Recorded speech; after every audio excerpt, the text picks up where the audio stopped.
It began on a rainy Tuesday morning, when the past whispered through the rusted hinges of a forgotten closet.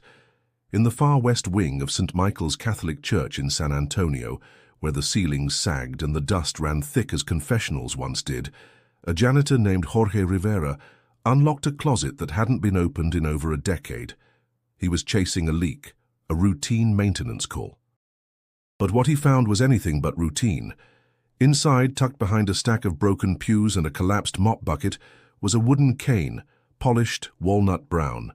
At first glance, it looked like any old walking stick, until he noticed the brass plate near the handle. Engraved on it were two simple initials, P.W. Jorge froze.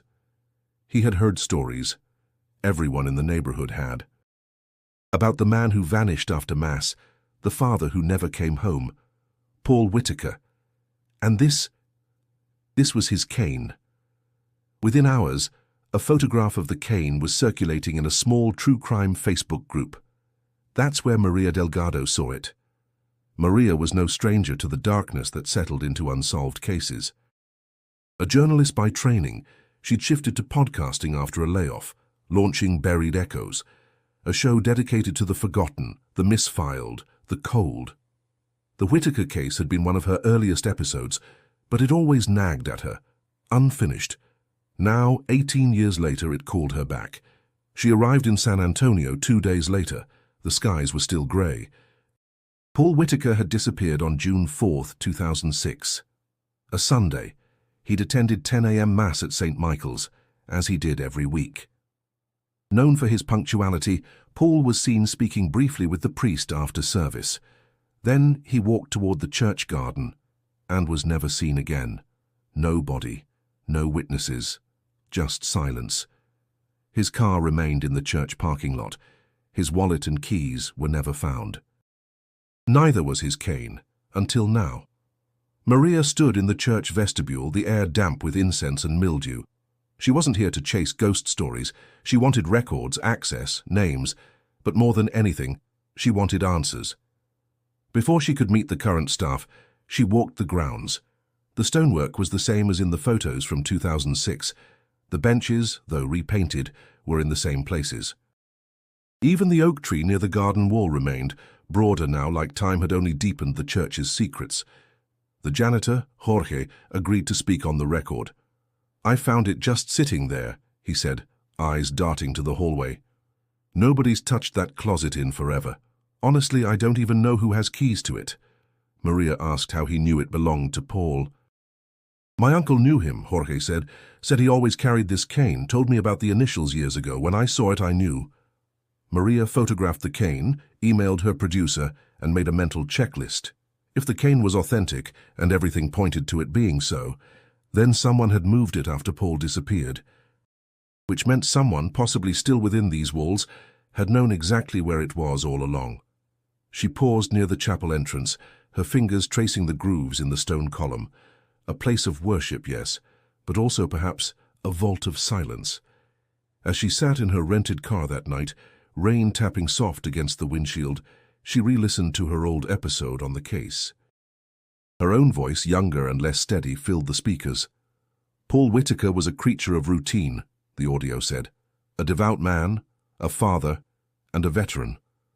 When he disappeared, it shattered a family and left behind a question San Antonio never answered. How does a man vanish in daylight from a place of God? Now, nearly 2 decades later, that question burned brighter than ever. Maria didn't know where this would lead, but she knew where it would begin, back inside those church walls. And this time she wouldn't stop until the silence gave way. If you want to know what truly happened to Paul Whitaker and uncover the truths buried beneath the altar stones of St. Michael's, make sure to subscribe. There's a long road ahead and secrets waiting in the shadows. Rachel Whitaker hadn't stepped into a church in 15 years, not since her father disappeared. At 25, she carried herself with the careful armor of someone who'd learned too early that the world doesn't keep its promises. Her apartment was sparse, clean, quiet, beige walls dotted with memories she couldn't escape. A faded photograph of Paul Whitaker sat on the bookshelf. He wore a grey suit, his hand resting gently on Rachel's shoulder. She was 7, He looked proud, steady, safe. That version of her father haunted her. Rachel didn't believe in ghosts, but she believed in absences, and Paul's absence had shaped every inch of her life. She'd grown up watching her mother unravel, bills pile up, and birthdays pass without the man who'd once read her bedtime stories. People whispered. Some said he'd run off. Others hinted at suicide. The cruelest ones suggested darker things, that he had secrets no one knew. But she remembered his kindness, the way he never missed a Sunday breakfast, the way he'd hum hymns under his breath while driving. He was a creature of comfort, of ritual. He wouldn't have left them. So when Maria Delgado called and asked to meet, Rachel hesitated, but the moment Maria mentioned the cane, her voice softened. "It was real?" Rachel asked. "His cane?" Maria nodded. "Jorge Rivera found it behind a sealed closet at St. Michael's." Rachel stared out the window, her voice lowered. "That closet, it's inside the West Wing?" "Yeah," Maria replied. "Why?" Rachel swallowed hard. "That wing used to be off-limits. My dad said it was for clergy only. But once he took me there, said he needed to show me the paintings. He seemed nervous." Maria leaned forward. "Do you remember what paintings?" "I remember angels. One was broken, wing chipped. He said it reminded him that even divine things fall." The memory hit like a flash of light. Rachel closed her eyes, the echo of her father's voice ringing in her ears. Maria took careful notes, but more than that, she listened. That was her skill, not just in asking questions, but in creating space for truth. She spent the next day walking the streets near St. Michael's, speaking to long-time residents. One man, Everett Coleman, ran the local flower shop. He'd known Paul well. He was a quiet fella, Everett said. Kept to himself, polite. Always bought lilies for his wife on Sundays, said it reminded him of heaven. "Did you notice anything strange before he disappeared?" Maria asked. Everett paused. "There was a week or two before. He looked off, tired, like he'd seen something he couldn't forget. I asked if he was okay. He just smiled and said, 'Sometimes faith tests us in silence.' Never forgot that." Maria's mind raced. If Paul had sensed something wrong, he hadn't spoken it aloud, but he'd hinted, subtle signs, enough to leave a trail. And now, with the cane resurfaced, that trail was warming again. At the public library, Maria pulled archived news clippings. The coverage back then had been minimal. Veteran disappears after Mass, followed by a few weeks of speculation before the attention dried up. No body, no arrest, no answers. She noted the timeline. Paul left Mass around 11:15 a.m. He was last seen by a parishioner near the garden wall at 11:20. His car was untouched. Police were called by his wife around 7 p.m. after he failed to return home. But what caught Maria's attention was the police summary. Church personnel were cooperative, it read.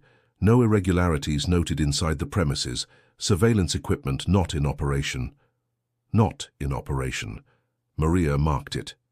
18 years ago, a man disappeared on church grounds and the only cameras weren't working. Either it was stunning coincidence or someone ensured silence. Back in her hotel room, Maria laid out her notes, photos, and timelines. Her board was empty, but her mind was filling with patterns. Rachel's story, Everett's recollection, the locked closet, the paintings of angels, the broken wing. Every story left behind crumbs. Paul's were buried deep, but they hadn't vanished. As the rain returned to San Antonio, tapping the window with patient persistence, Maria whispered to herself, if he didn't leave, then someone made sure he couldn't. And the church, cloaked in reverence and ritual, might be the one place no one had dared to truly search. Maria stood in the entry hall of St. Michael's, her recorder in her pocket, heart beating steady but alert. The man she had come to see was known across San Antonio as a pillar of the church, Reverend Thomas Albright. Silver-haired, articulate, and always impeccably dressed in his clerical collar, he'd served as head priest since 1999. He welcomed her with a smile, his hands soft and warm.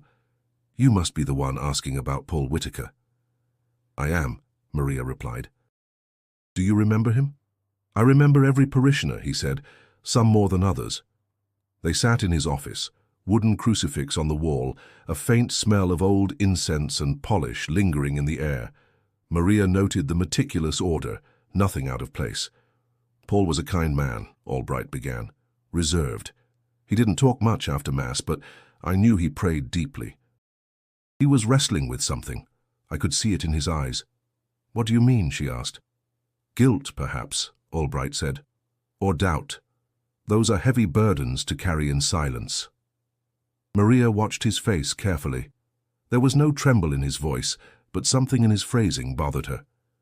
Did he ever speak to you about what troubled him? Albright's eyes narrowed just slightly. He came to confession often, but that's between him and God. She didn't push further. The seal of confession was sacred. But something told her the Reverend was being careful, not protective. Before leaving, she asked about the locked west wing, where the cane had been found. Old storage, he said quickly. No one's been in there for years. Probably why it was missed during the investigation. But how was it locked? Albright offered a practiced smile. Old keys turn up. It's an old building.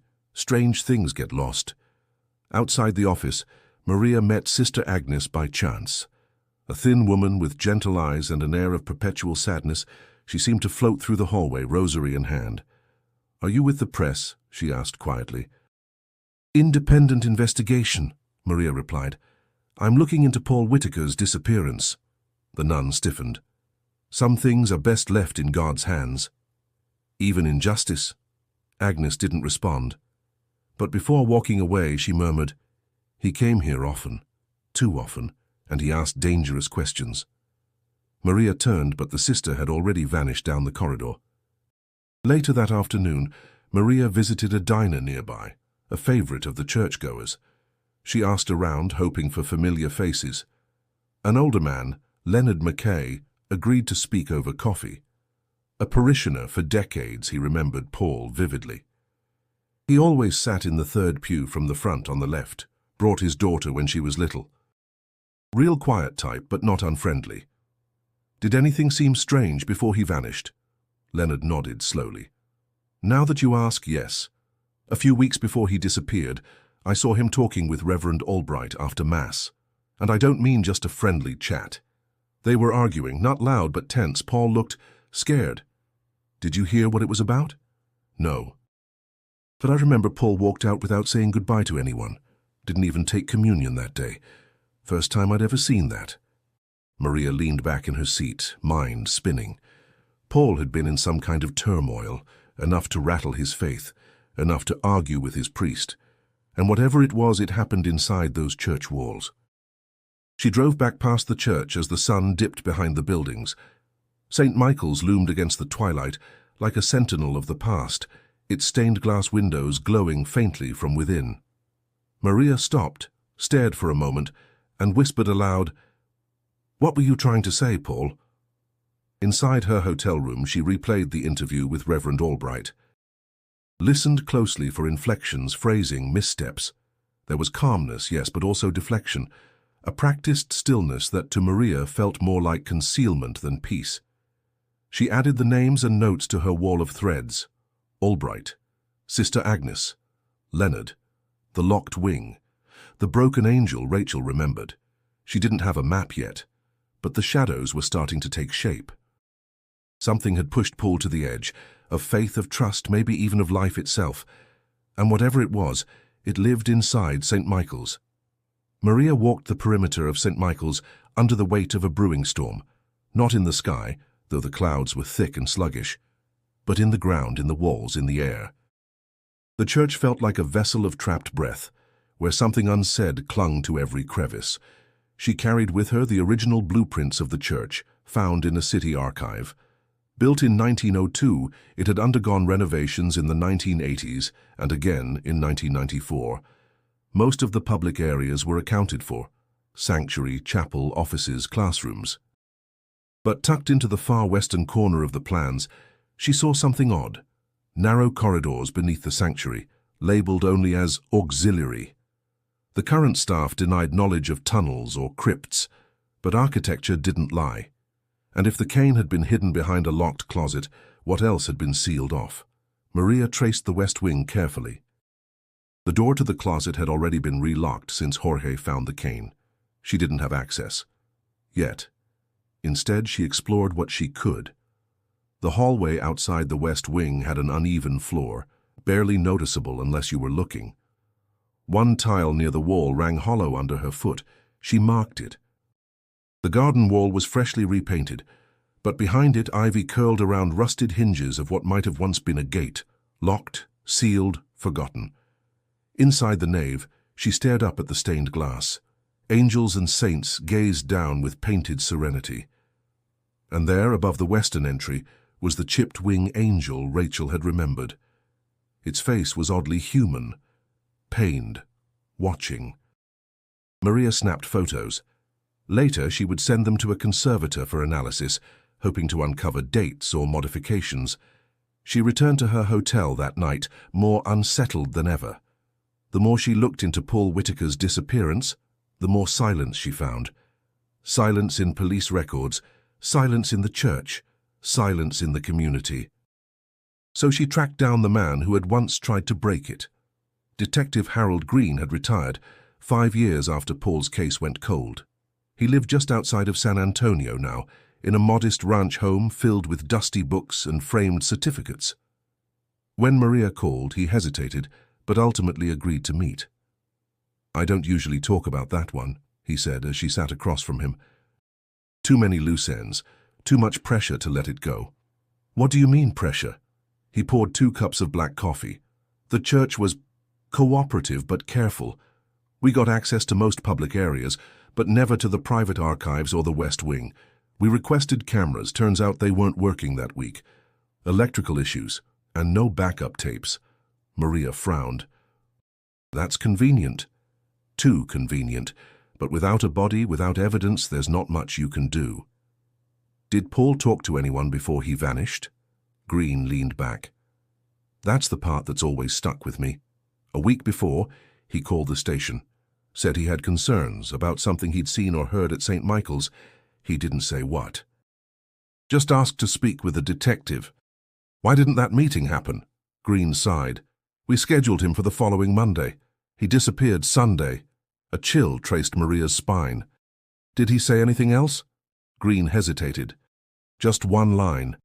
'If anything happens to me, look inside the church.' I wrote it down. Still have the note." He rose, returned with an old file. Inside, yellowed paper, photocopies, and at the center, a post-it with Paul's final message. Maria read it 3 times. "Did you ever look deeper?" Green shook his head.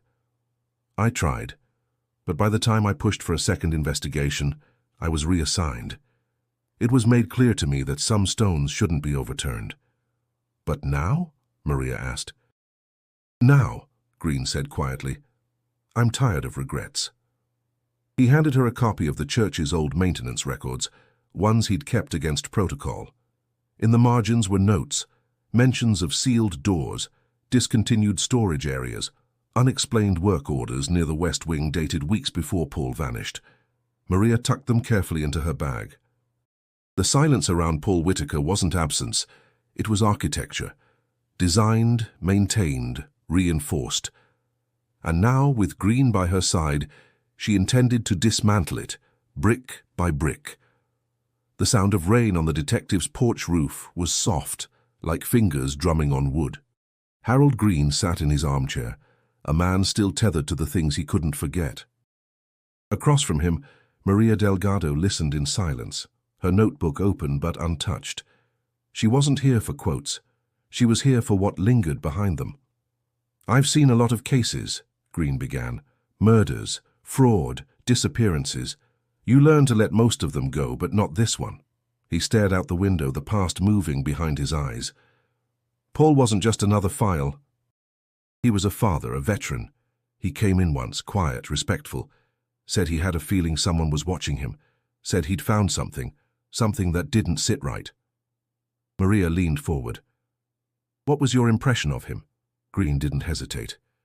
Sincere, spooked but not paranoid, he wasn't trying to stir trouble. He just wanted to do the right thing. She watched the emotion settle on his face. That meeting we scheduled. I should have insisted he come sooner. I should have pushed harder. But you had no idea what was coming, Maria said gently. Green looked at her, voice firm. That's not good enough. Not for him. He stood and crossed to a small cabinet. From it he pulled a manila folder, faded, thick with notes. The name on the tab, Whitaker Paul. He opened it and began to recount the steps of the original investigation. First responders arrived that Sunday night. Family called it in. Car was locked, keys missing. No signs of struggle, no witnesses claimed to see him leave. Was there any blood? Any trace evidence? Maria asked. None, he replied. No prints, no fibers, nothing. The church was too clean, that's what struck me. For an old building, it looked scrubbed. She wrote that down. Who led the internal church communication? She asked. Green tapped the folder. Reverend Albright. Polite, cooperative, but slow. We asked for building access logs. They had none. Claimed staff didn't sign in or out. Said the surveillance was down. Wiring issues. And that's never been verified? No, Green said. The church brought in their own electrician for the report. We weren't allowed to observe. That alone should have raised red flags. He flipped to a page near the back. We had one person who claimed to see Paul speaking to Sister Agnes just before he disappeared. Maria's eyes widened. Did you question her? We tried. She was vague. Said she didn't remember the time exactly.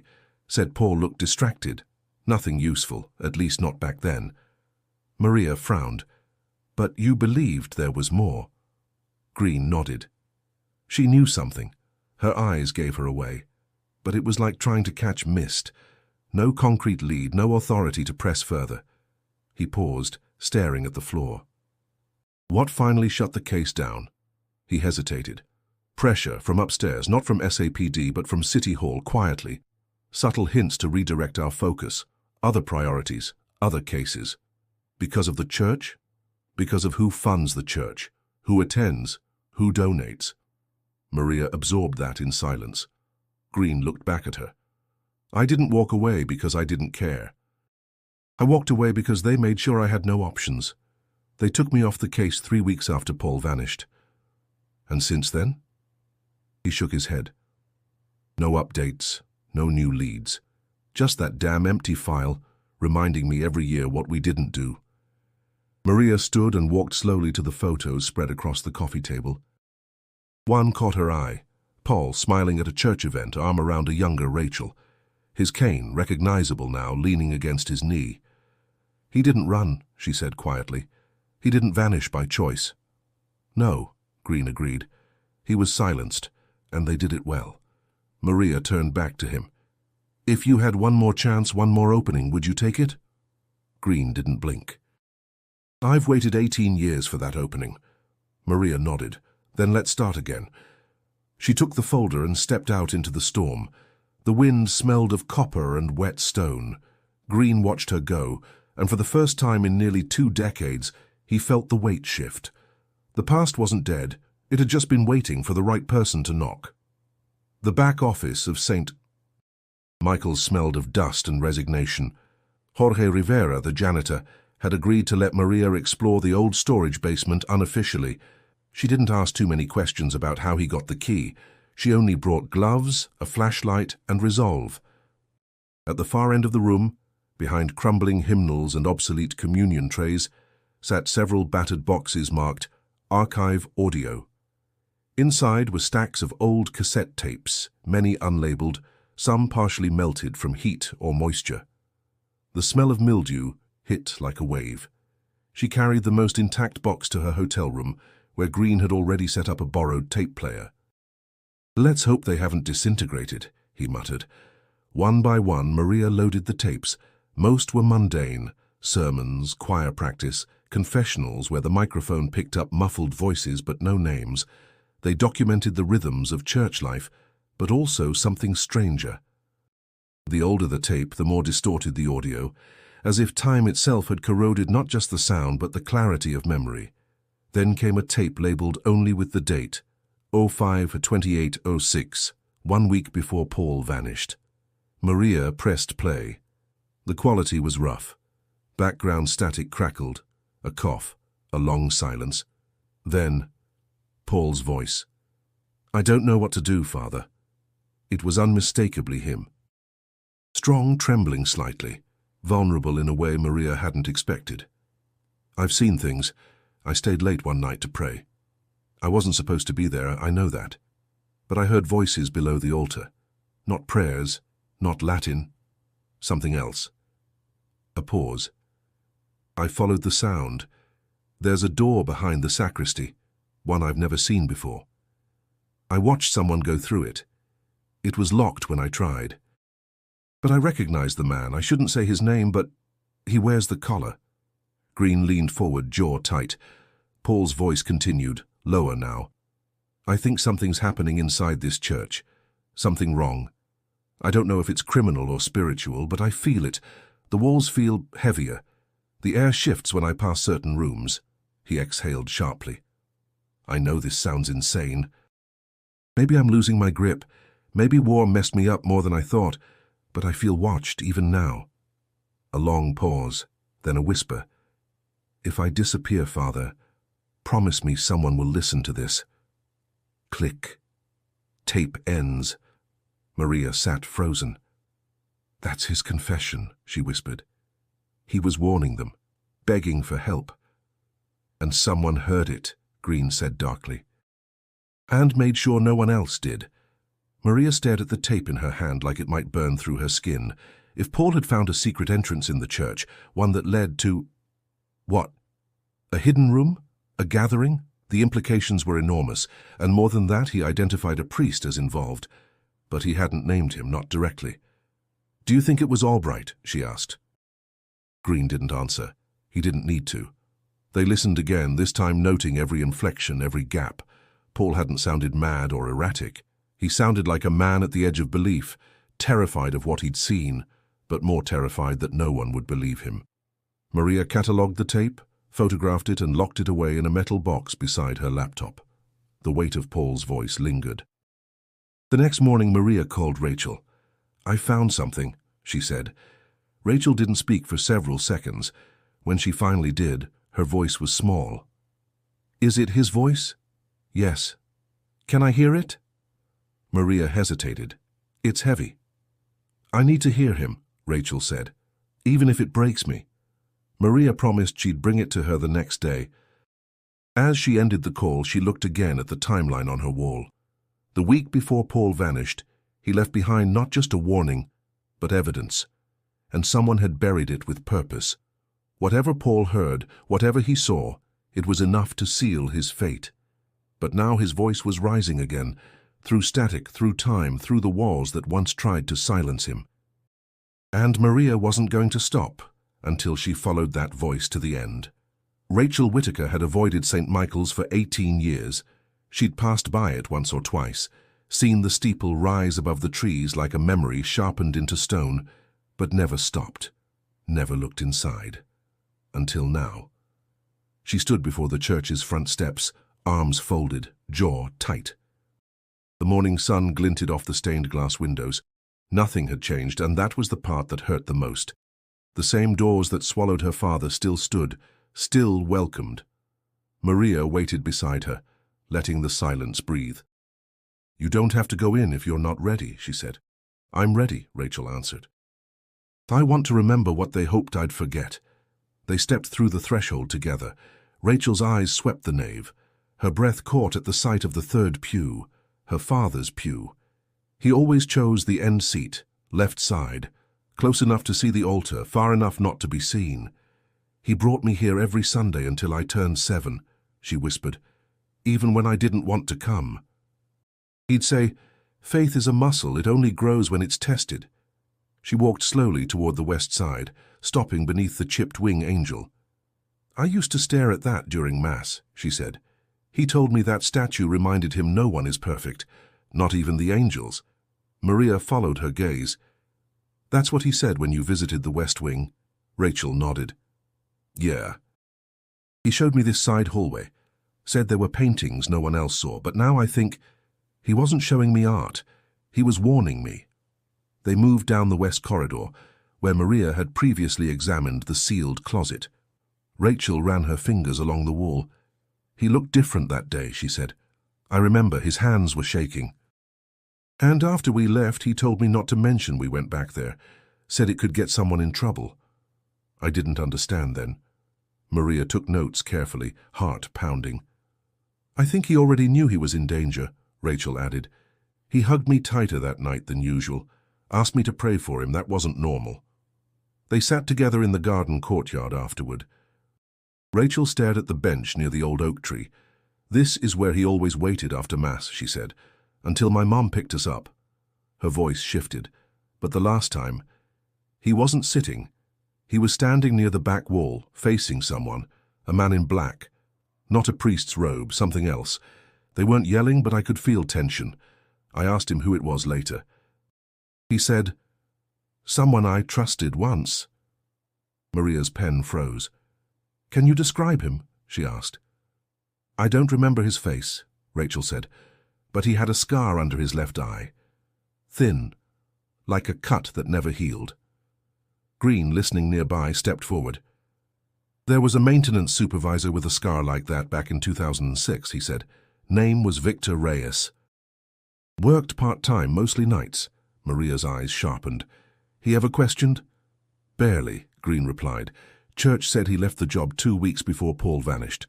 No forwarding address. I remember thinking it was odd." Rachel turned. "I think he knew what my dad found. Maybe he was guarding something." Maria gently touched her arm. "Rachel, what you're doing, what you're remembering, it matters." "This helps more than you know." Rachel nodded, eyes glassy but resolute. "I want to know the truth," she said, "even if it breaks everything I thought I knew about this place. About my father." Maria and Green exchanged a glance. Then Rachel added something else. "There's one more thing. My mom told me once, years ago, when she still believed he might come back, that the church called the day after he vanished, said there was a letter Paul had left for them, but they never showed it to her." Maria's breath caught. "Who called?" She didn't remember, just that it was someone from the office. When she went to ask about it later, they said there was no letter. That it must have been a misunderstanding. Maria stood slowly. "They lied," she said. Rachel looked back at the entrance of the church, her father's ghost etched into every beam. "I'm not afraid of them anymore," she whispered, "and I'm not leaving until they answer." Sister Agnes sat alone in the small chapel behind the altar, hands folded tightly over her rosary. She'd heard the whispers traveling through the church halls. She knew Maria had returned. She'd watched Rachel from a distance, grown now, but unmistakably Paul's daughter. And she felt the weight of every silent year pressing down like cold stone. When Maria entered, Agnes didn't look up. "I knew you'd come back," she said. Maria approached slowly. "You've always known more than you said." Agnes nodded, fingers tightening around the beads. Silence was easier, safer, but silence is not always holy. She finally looked at Maria, eyes old but clear. "I've carried this for too long." Maria sat beside her, notepad unopened. "Tell me." Agnes exhaled deeply, the kind of breath that had waited years for release. "Paul came to me 2 days before he disappeared," she said. "He was pale, trembling. He said he'd found something in the church, a room, hidden." Maria's pulse quickened. "Where?" Agnes hesitated. "Behind the sacristy wall. There's a passage sealed decades ago. Few know of it now, but Paul did. He said he found it by accident, heard voices, followed the echo." "And what did he find?" Maria asked. "Documents, photographs, records, old ones, of meetings, names, donations made off the books, and worse, evidence of something buried deeper. He wouldn't show me the papers, said it was too dangerous, but he promised he was going to speak with the bishop." Maria leaned in. "Did you see this room yourself?" Agnes shook her head. "I only know what he described, but the fear in his voice. It wasn't fear of being wrong, it was fear of being right." "Why didn't you come forward?" Maria asked, her voice firm. "I tried," Agnes whispered. "I told Reverend Albright. I begged him to look into it. He told me Paul was confused, that war leaves shadows. He said I should pray instead of spread panic." But he knew, Maria said. Agnes looked away. I believe he did. Or he suspected. And he chose silence. Maria reached for her recorder, but Agnes stopped her with a hand. No recordings, not here. I will speak, but not into machines. I am not seeking fame or vengeance. Only peace. Maria nodded solemnly. There's a key, Agnes said.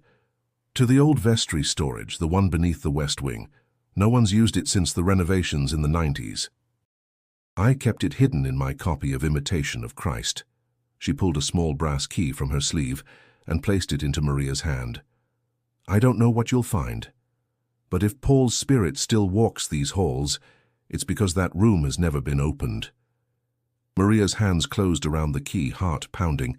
I won't let this be buried again. Agnes looked at her with quiet grief. You'll need more than truth, you'll need strength. This church, this place, it protects its secrets well. Before Maria could ask more, Agnes stood slowly, bones creaking beneath her habit. I cannot go with you, she said. I've already betrayed too many vows. But you can tell them I spoke, that when the silence broke, it was with prayer. Maria watched her walk away, each step a small rebellion. Outside, Green was waiting by the gate. She talked, Maria said. He raised his eyebrows. She gave us a key. Green looked down at the brass in her palm, weathered, cold. To what? To the room Paul found. The silence between them thickened with anticipation. Maria looked up at the church, the sky shifting grey above it. She thought of Paul, his voice on the tape, the letter he never got to send, the child he left behind, and the fear that crept through every corner of this building. Whatever he'd seen, it hadn't been imagined, and whatever was hidden behind that door hadn't been lost. It had been protected. Now the door was ready to be opened, and with it, so was everything the church had worked to conceal. The key turned with a reluctant click. Maria and Green stood at the threshold of a door long forgotten, hidden behind the altar's stonework and obscured by years of renovations. Dust clouded the air as Green forced it open, revealing a narrow staircase that spiraled downward into darkness. The smell hit them first: mold, rust, old paper, and something else. Something metallic. Maria flicked on her flashlight. The beam caught fragments of cobwebs and crumbling mortar. Each step creaked beneath their feet, like the church itself groaned in protest. The stairs led to a low corridor, lined with bricks stained black by time. They passed storage crates labeled in Latin, disintegrating hymnals, broken candelabras. At the end of the hall stood a heavy wooden door, no lock. Just a cross carved deep into the center. Green pushed it open. The room was no larger than a confessional, but its walls were lined with metal shelves, each stacked with old files, boxes, and manila envelopes. On the far side, a single table held several framed photographs, a glass of dried holy water, and a mold-covered Bible. Maria stepped inside, heart racing. Green lifted a file. Inside, receipts for undisclosed donations, lists of names linked to church officials, coded memos referencing properties and transactions, all unreported. The handwriting was neat, careful, deliberate. These go back to the 80s, he muttered. Maybe earlier. Maria moved to the table. Among the photos, she found group portraits of clergy members at private functions, including Reverend Albright. One image showed him shaking hands with a man whose face was familiar. She squinted. Victor Reyes, Green confirmed. He's in uniform here. He never left the church, Maria whispered. He just moved underground. She turned her attention to the far corner, where an old trunk sat under a shroud of dust. Inside, wrapped in cloth, were 3 objects: a worn leather wallet, a silver watch, and a rosary with a broken cross. Each one belonged to Paul Whitaker. Maria's hand trembled as she touched the rosary. He was here. Green's jaw tightened. This is a crime scene. They documented everything, photograph by photograph. But Maria couldn't shake the feeling that the room itself watched them, judged them. On the wall behind the table hung a map, hand-drawn, of the church's original layout, including tunnels that didn't appear on any modern blueprint.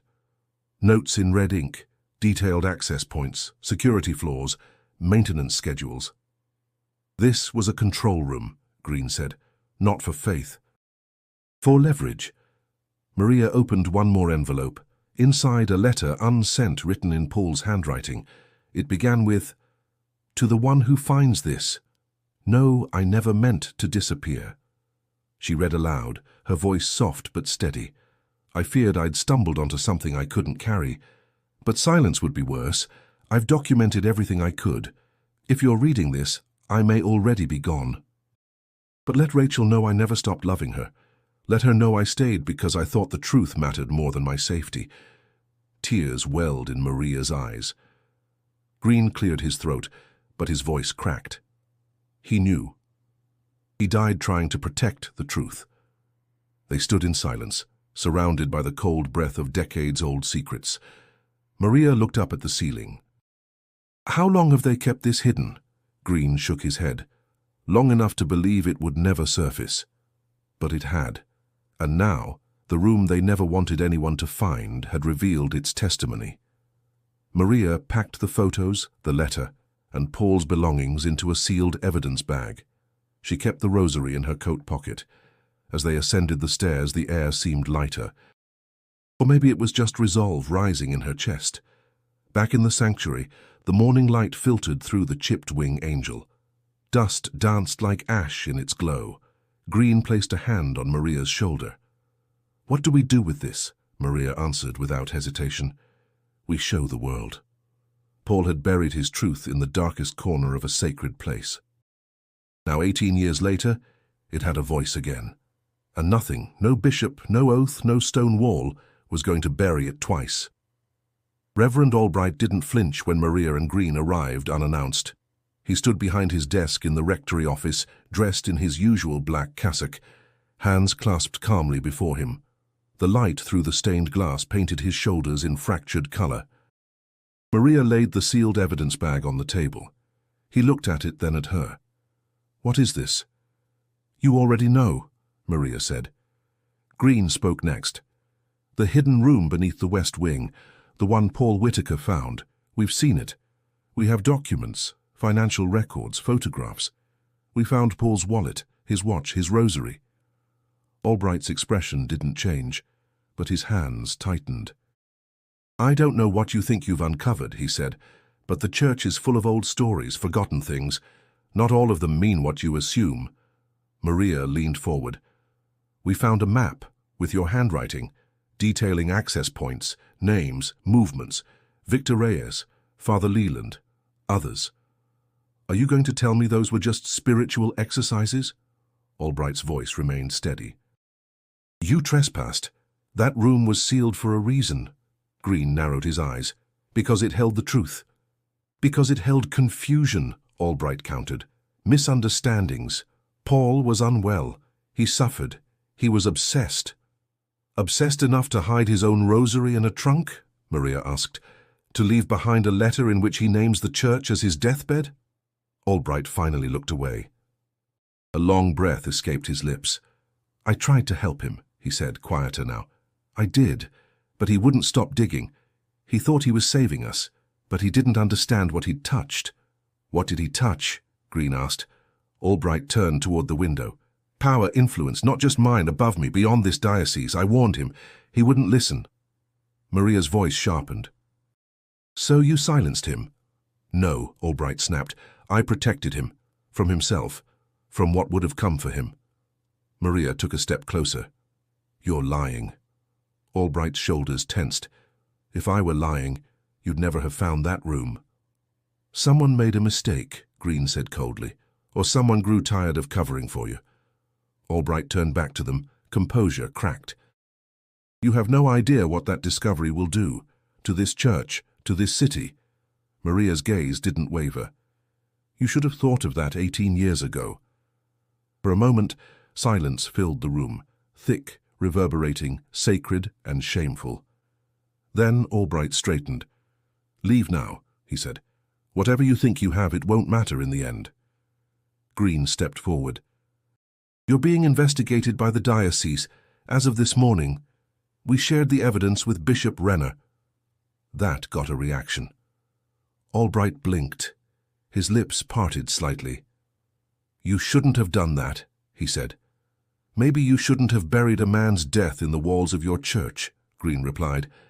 Maria collected the bag, her voice even. "You won't be able to hide anymore. Paul trusted this place. You turned it into a tomb." They left the room without another word. Outside, the air felt sharper, brighter.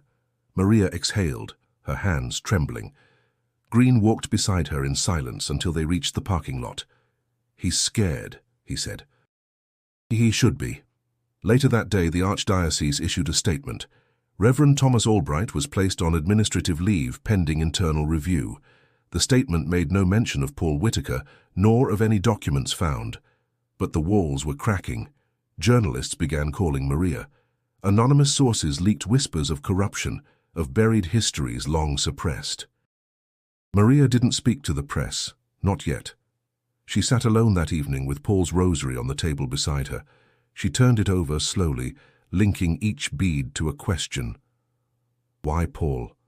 Why this church? Why did they think silence would protect them? The answers were coming. The seal of secrecy had been broken. And the echo of Paul's final words, "If anything happens to me, look inside the church," had become a command louder than any sermon. Maria picked up her phone. There was one more lead to follow, one more name, buried in the janitor's journal. And if that trail held even a piece of Paul's final hours, she intended to walk it, all the way to the end. The rain had returned soft and steady when Jorge Rivera knocked on Maria's motel door. He looked uneasy, the kind of unease that grew from weeks of silent consideration. In his hand, wrapped in a plastic bag, was a small red notebook, the corners bent, the cover faded. "I didn't tell you everything," he said. Maria motioned him inside, Green already alert behind her. Jorge placed the notebook on the table, eyes low. "This was mine," he said. "A work journal from when I started here. I used to write everything down. Leaks, broken fixtures, keys I found, weird noises. I didn't think it mattered." He paused, then looked up. "Until now." Maria opened the journal gently. Inside were neat entries dated from 2005 through 2010. Most detailed maintenance tasks. Lights out in hallway C, faucet leaking in sacristy, delivery received. But one page, dated August 18, 2009, made her stop. Saw a man in the West Hall again, limping. Looked like that photo. Same build, same hair, carrying something. Gone before I turned the corner. Thought I imagined it, but it's not the first time. She read it twice. "You thought it was Paul," she said. Jorge nodded. "I didn't believe it at first, but then I kept seeing glimpses. Never close, always fast, like he was hiding." Green leaned forward. "Did you tell anyone?" "Once," Jorge replied. "Told Father Albright. He said I was tired, that the church played tricks on people." Maria flipped through more pages. At least 3 other entries mentioned a man near the crypt, doors found open, and sounds from behind the old vestry wall. Then came a final, chilling entry, dated January 3rd, 2011. Storage closet found open. Kane missing. Lock was untouched. Reported it. No response. Don't want to ask again. Feels like someone's watching. Found a name scribbled on back of old invoice. Jericho House. Don't know what it means. Maria froze. Jericho House? Jorge shrugged. It was on a delivery slip tucked under a broken pew. I didn't write it. Just saw the name. Sounded off. Green took out his phone, typing quickly. "There was a place called Jericho House," he said. "It used to be a hospice, abandoned after funding collapsed, church-affiliated. About 40 miles west of here." Maria's mind raced.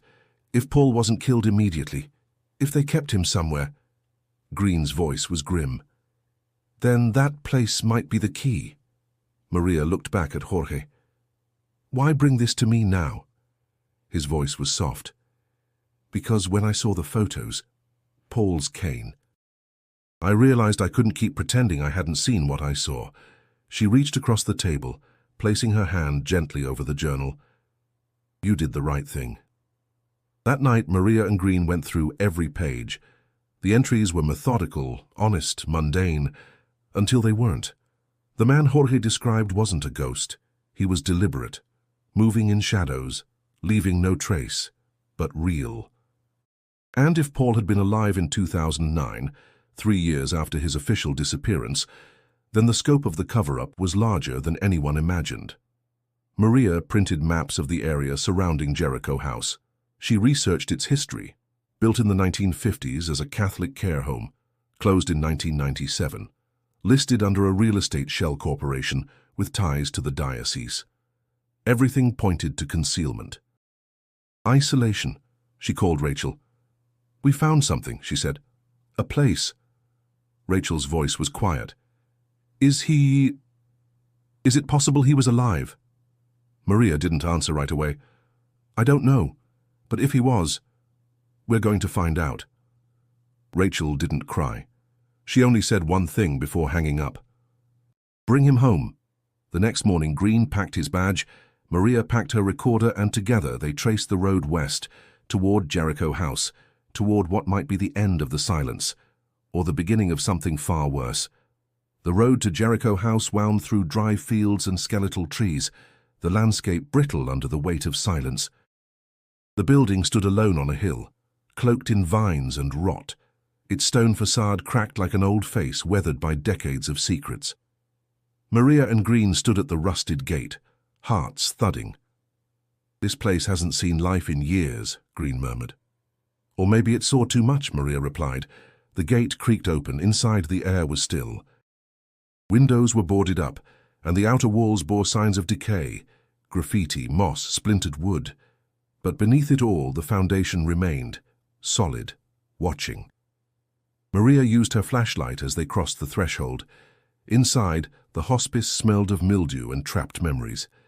Empty wheelchairs, rusted IV stands, torn curtains fluttered in the stagnant air. They moved through the corridors carefully, passing faded crosses and abandoned patient rooms. Dust clung to the walls like ash. The deeper they went, the colder it felt. In the basement, they found the old records room. Most files had been destroyed, but one cabinet remained locked. Green forced it open. Inside were several folders stamped with red ink. Private oversight. Most were blank. But one held a visitor's log. The name P. Whitaker appeared 3 times. No first name, no dates, only initials and a time column, each marked between 10 p.m. and 2 a.m. "Someone brought him here," Maria whispered. "At night. No daylight, no attention." They followed the hall to a rear wing sealed by a rusted iron door. Green pried it open with a crowbar. The room beyond had once been a storage cellar. Now it was something else. The walls were lined with makeshift bedding, mattresses on pallets, old blankets. Along the back wall were numbered hooks. A clipboard hung nearby. Faded ink. One name barely visible. PW Room 4. Green's breath caught. Maria moved to the far right corner. There, in a shallow recess of earth beneath broken boards, something protruded from the ground. Fabric. They stopped. Neither spoke. Green knelt first, removing debris carefully. Beneath the fabric was a bundle of bones wrapped in a wool blanket, faded but intact. Nearby, rusted eyeglasses, a cross, a tarnished dog tag. Maria took a step back, hand covering her mouth. The dog tag read, "Paul Whitaker, U.S. Army, blood type O+. They called the local sheriff. Forensics arrived within hours. The site was sealed. The remains, gently unearthed, catalogued, transported for analysis. 3 days later, the results confirmed what they already knew. Rachel stood beside Maria as the report was read aloud in the coroner's office. Paul Whitaker, male. Age consistent with 45 at time of death. Cause, blunt force trauma to the skull. Estimated time of death, between June and August 2006. Location of remains matches preliminary witness descriptions and journal entry coordinates. Rachel didn't speak. She clutched the rosary Maria had returned to her days before, the beads clicking softly between her fingers. "I thought maybe he'd just left," she said finally. "That some part of him had walked away." Maria looked at her gently. "He never left. He tried to protect something. Rachel nodded slowly. He stayed, she whispered, and they buried him like trash. Maria took her hand. No more silence. The next day, a memorial service was held at a quiet cemetery outside San Antonio. There was no media, no cameras, just Rachel, Maria, Green, and a small group of veterans Paul had once known. His casket was draped in an American flag. Rachel placed the rosary in with him. As the final prayer ended, the sky broke open in rain. Not hard, not cruel, just soft enough to feel like forgiveness. The first headline dropped 3 days after the coroner's report was made public. Body of missing veteran found beneath abandoned church property. Within hours, local news vans parked outside St. Michael's, reporters crowded the gates, and satellite dishes pierced the San Antonio skyline like arrows. The story spread, first regional, then national. What began as a cold case reopened by a podcaster had become a scandal of institutional betrayal. Maria watched it unfold from her apartment, the glow of the screen illuminating a face no longer just curious, but relentless. She never sought the spotlight, but truth had a way of dragging people into it. The second wave came from other families, letters, emails, calls. My brother disappeared in '94. He was part of the church cleaning staff. My cousin went missing after confiding in Father Albright. My grandfather said something wasn't right in the archives. Then he fell down the stairs. Stories poured in, fragmented, eerie, overlapping in tone, if not in detail. Patterns began to emerge, whispered warnings, abrupt reassignments, silent excommunications. One by one, the puzzle extended beyond Paul Whitaker. This wasn't just one secret, it was a system. Green, still in contact with old colleagues, confirmed what many feared. Albright had vanished, left the rectory the morning the DNA match was announced. His phone pinged once at a gas station near the border, then went dark. No official charges had been filed yet, but warrants were imminent. He knew it was coming, Green muttered, slipped away like he always did, between questions. Maria gathered everything she had, documents, audio tapes, photos, and submitted them to both state and federal authorities. She gave exclusive access to one journalist she trusted. The rest, she handed over to victims' families. I'm not a hero, she told one grieving sister. I'm just someone who listened. Rachel, meanwhile, returned to her father's house for the first time in years. It had sat untouched, filled with silent belongings and unopened drawers. In the back closet, she found a box labeled in her father's handwriting, "For R when she's ready." Inside were letters, dozens, written on plain paper, folded carefully, never sent. Each began the same way. My Rachel. If you're reading this, then I failed to return. She read one each night, sometimes two.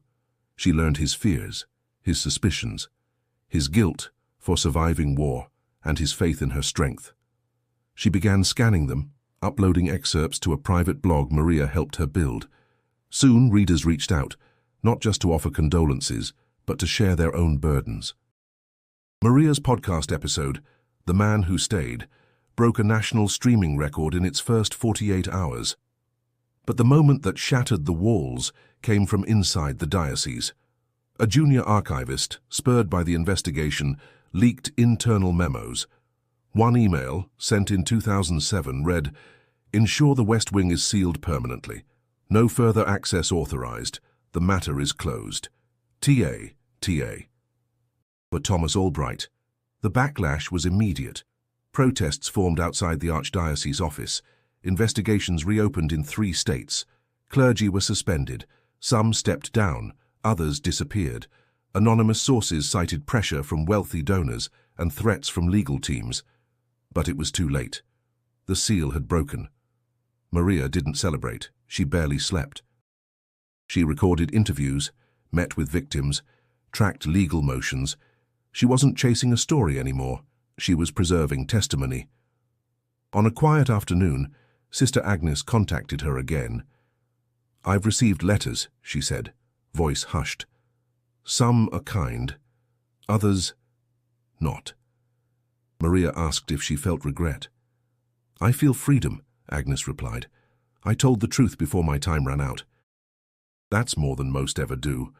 Maria hung up with a sense of peace, but not closure. That would come later, after the trials, after the names were read aloud, after the forgotten were spoken into the light. She opened her notebook and wrote a single line. This wasn't about one man. It was about every silence that ever stood in a church's shadow.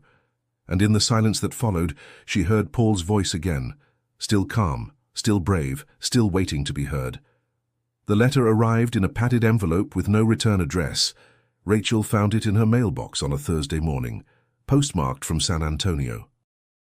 The handwriting on the front was familiar, looped clean, unmistakably his. It had been tucked inside a sealed church archive folder labeled Estate Records, 2006.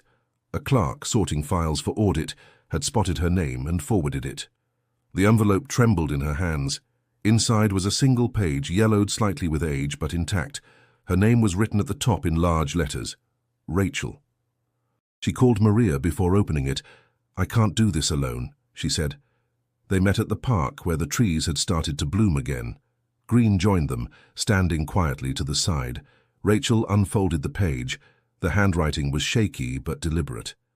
"My dearest Rachel, if you are holding this, I did not come home, and for that I am sorry beyond words. But I want you to know that I did not leave you. I did not run or hide or abandon you. I stayed because I saw something I couldn't ignore. Sometimes doing the right thing costs more than you can afford, but you do it anyway, because silence kills more than bullets. And I had already survived too many of those. I know I missed your birthdays, your first dance, your voice changing from little girl to grown woman.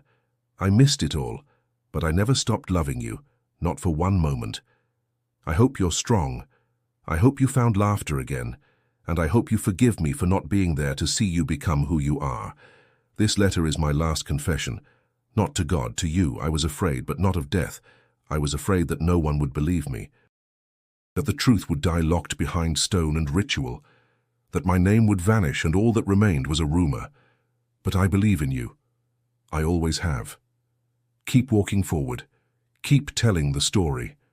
And remember, light does not ask permission to shine. With love beyond time, Dad." Rachel didn't cry. She held the paper close to her chest, breathing through the ache in her lungs. Her silence was heavy but not empty. It was full. Maria reached over and placed her hand on Rachel's. "He knew you'd find him." Rachel nodded. "I'm going to read this, out loud, on the podcast. His words deserve to be heard." Maria smiled gently. "Are you sure?" Rachel didn't hesitate. He was silenced once, never again. That night, Maria recorded a special episode. She introduced Rachel softly, explained the discovery, then pressed record. Rachel's voice came through the speakers, calm, unshaken. She read every line of the letter without breaking. Her voice cracked only once, on the word forgive. Thousands listened, then tens of thousands. Comments poured in, tears, prayers, thanks. Veterans wrote in, daughters, survivors. They called Paul a hero. They called Rachel brave. They called Maria a vessel of truth. One listener wrote, "That letter gave voice to my father too." In the following days, legislation was proposed in Texas mandating transparency audits for all non-profit institutions receiving state funding, including religious entities. It was called the Whitaker Provision. Maria testified before the state panel. Green stood behind her. She began with a single sentence. "There are people still buried in rooms like the one we found Paul in." Later, as the sun fell low, Rachel returned to St. Michael's one last time. The building stood quiet, empty, under review, shuttered until further notice. She walked through the nave alone, sat in her father's pew, touched the worn edge of the bench where his hands had once rested.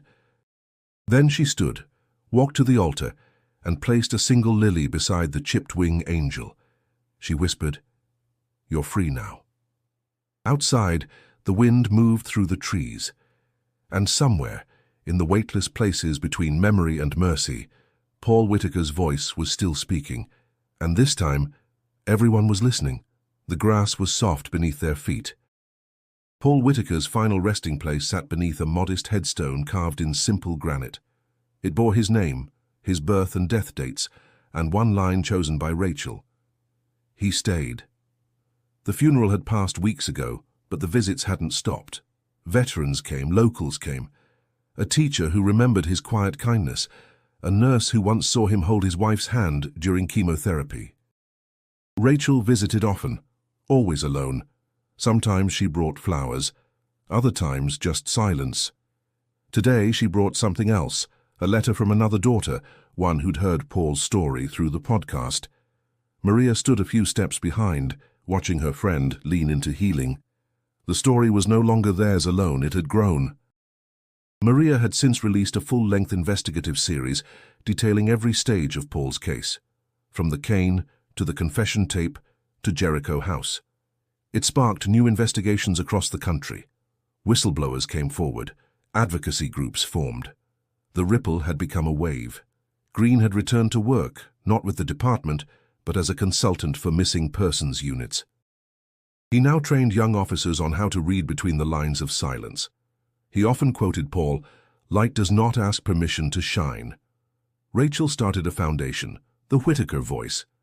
Its mission was simple: protect the forgotten, amplify the missing, and never let a sealed room go unexamined. 1 year later, a new plaque was mounted at St. Michael's, in memory of those who were silenced. We remember, we believe, we speak. The church reopened with new leadership, new policies, and an open-door archive initiative. Not everyone forgave, not everyone returned, but the door was no longer locked. Maria sat by her window, the same notebook on her lap. She had filled every page, and yet she didn't feel finished. Paul's story was one of loss, yes, but also of endurance. Of a man who stayed not out of fear, but faith. Faith that one day the truth would matter more than the power that tried to hide it. As she turned the final page of her notebook, she smiled. This story was never about the church, it was about the people, the ones who refuse to forget, the ones who keep asking, the ones who return even when the world says to move on. Rachel once asked her, "Why did you keep going when it got dangerous?" Maria had answered simply, "Because silence is the oldest lie we tell ourselves." And now there was only truth, clear, permanent, unburied.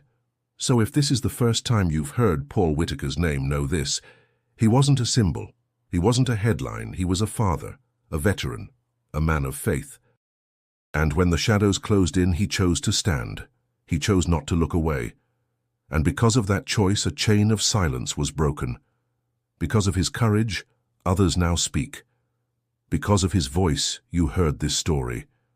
And if you believe these stories matter, if you believe silence should never win, subscribe to this channel.